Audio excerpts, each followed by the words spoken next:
which we have to talk about because I've got this will be the review of this will be coming out next week. This is fantastic, and was Have done in mercy. Have 1990. mercy. Huh? Oh, wow. This is nice. 1990. Nice design, yeah. Yeah, and Yeah. these are wonderful. But there's a write up in The here guys, by Cedar Walton. You got to tell us about a little yes. bit about Cedar Walton because he did there's a write up in here about him My meeting good, you. my good friend, yes. My good friend, of course, I don't need to tell you, a great pianist, great composer, great everything, but he was instrumental in getting me to New York. He got me an apartment and a place to practice, so he was very helpful. And subsequently, many jobs I subbed for him many times. From the moment I met him, we felt, kind of, he felt that we were close in some ways, in style or something. I loved immediately when I heard them live. Of course, I knew about him from the Art Blakey's band and so on. But then I happened to be in Norway, where they performed with Clifford Jordan, Sam Jones, and Billy Higgins. And that was, let me tell you, that concert. Now you can see that actually on YouTube. But live, it was something unbelievable because that was the first time I seen that kind of small group so up close. The way they played together and made a tremendous difference from anything I heard before. And of course, I was already a little bit more mature, and I was playing myself, so I understood quite a bit more than when I heard, let's say, Charles Lloyd. Right. Yeah. He's an incredible player. What do you think made him so unique about his playing style, You mean Cedar Cedar? Walton? Because yeah, Uh, Hard to pinpoint. You always asking me this. Everything about him was unique. I can hear some certain influences from other people on him, but almost everything, the way he touched the piano and his voicings, of course, his tunes, yeah, he's uh, great. I love his. especially the there was a certain period where he composed his best tunes, I feel. Yeah, Bolivia, of course, is Bolivia is a standard Bolivia, now. I heard Bolivia in Finland, first time before they recorded it, or maybe they recorded it but it hasn't come out. So I haven't heard it. I heard it live. Completely blew me away. When I just heard that riff, boom, boom, boom, boom, boom, boom, when I heard that, I was coming into the club and I heard them playing, just this opening the riff, the bass and the drums, and I, what is that? I never heard anything like this. That band with George Coleman, but the band with Clifford Jordan made a big impression on me. They were playing mostly originals. They were playing all originals actually. Yeah, and yet usually, many times when you hear original tunes, it takes a minute to kind of make up your mind if it's good tune or not so good Right. tune. I'm not so sure. But I understood that immediately. I don't know whether that is uh, credit to great writing or credit to my intelligence. I don't know. I don't know, but I had no questions. It wasn't like, now they're playing their own music. I'm not sure what is that. He played Maestro. I don't know if know that tune in trio, because they played all the other tunes in the quartet, but he played the Maestro tune he composed for Duke, and that was just incredible. But you could see that now on YouTube. Okay. Of Yeah, I course, haven't seen that. it's not the same as. Luckily, the Norwegian TV they recorded it. Okay. I Right. had it. I was there, so I recorded on a small tape recorder that I had with me. Oh, So I really? had it on a cassette. Yeah, I had it on a cassette for a very long time, and as kept it as an inspiration. And then soon after that, I acquired records with Boomers in the Boomers, the same band, with Louis Hayes this time on drums. I don't. I guess Billy Higgins was somewhere else, but Louis Hayes sometimes played with them. Sometimes Tootie Heath also played with them. Sam Jones was almost always there, and he was just like Rock of Gibraltar. You know, it's they called him Holmes because of his lines.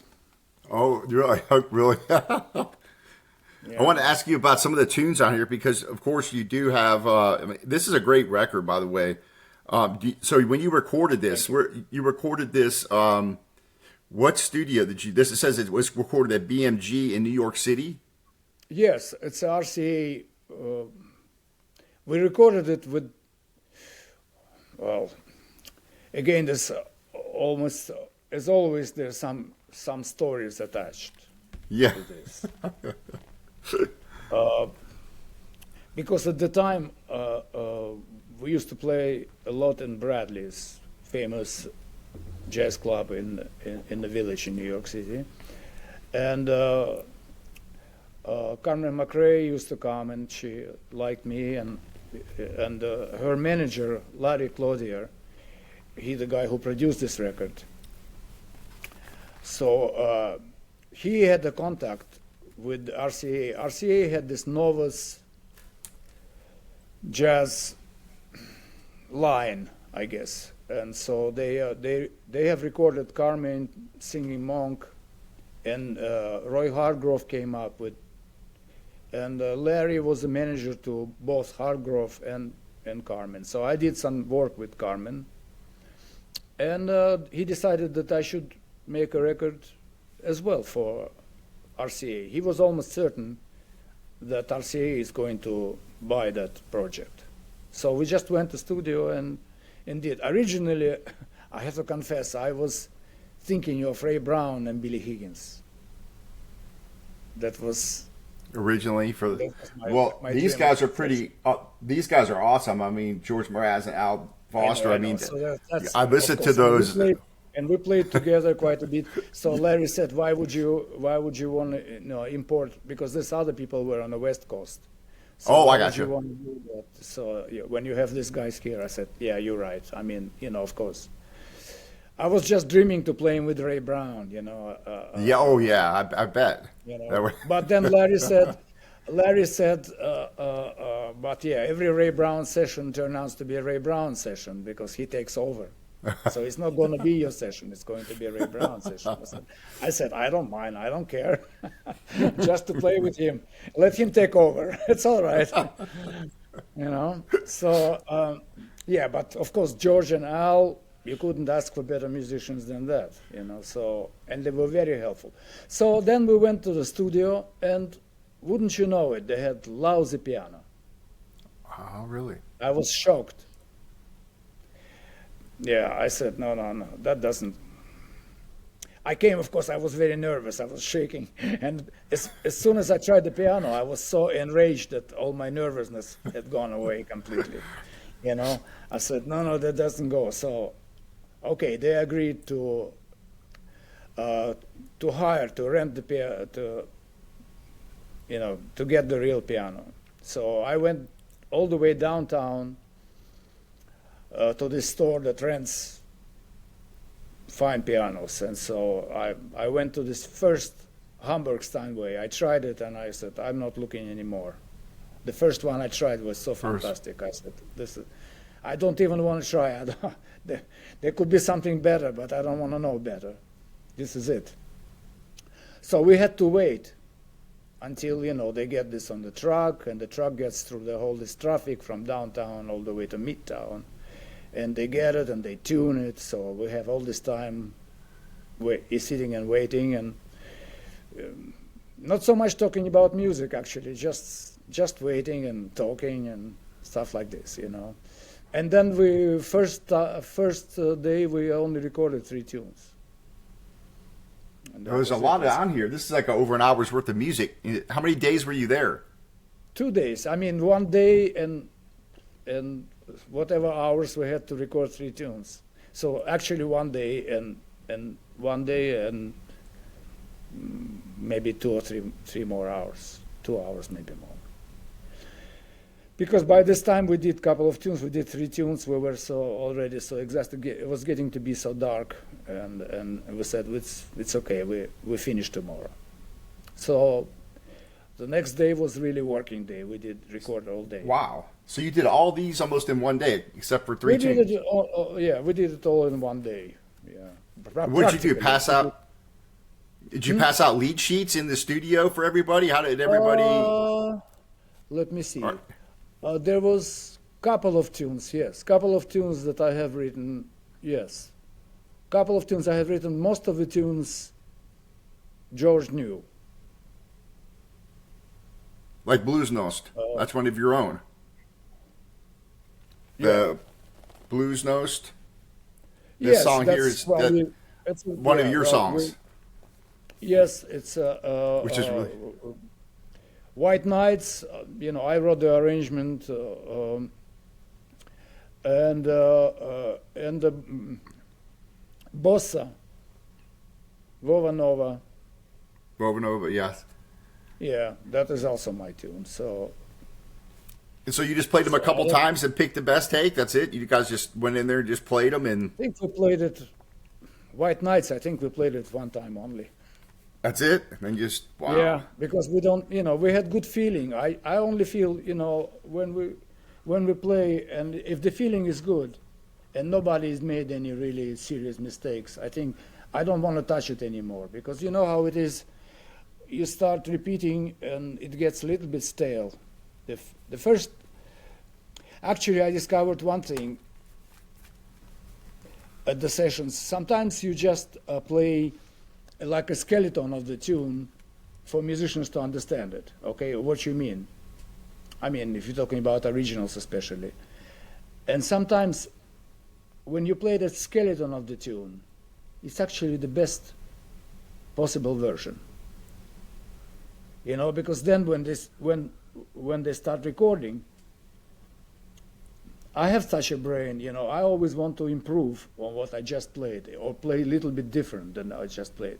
But sometimes it doesn't work that way. That the first time when you played it in a basic kind of way is the best one. You play it simply so the musicians could understand it and also the audience can understand it better.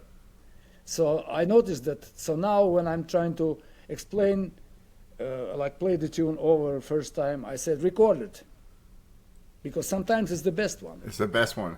Wow. Without any embellishments and stuff like that. Because I have this mind, I always improvise. So you see, when I play 1 time take, next time I already heard this, so I want to play something different, which doesn't necessarily mean it's better. Many times it isn't.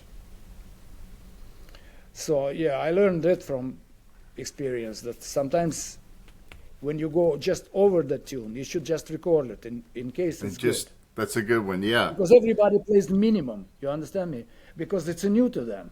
So everybody plays bare minimum. And sometimes it's the best thing, because then they start embellishing and they start getting away from the melody, and so not always the best thing. Right. This 1 by 1 on here, 1 by 1 by Wayne Shorter, that is awesome. Yeah, thank you. That's from Art Blakey repertoire. That was Art Blakey's band that made big impression on me, of course. Yeah, this in Vova Nova, I really like that. And then the closer, I Mean You by Thelonious Monk. That's fantastic too. Where was this picture taken? Because it's kind of funny. You're sitting on a chair. Where was this taken at? Okay, this is at the first festival we had at Åland.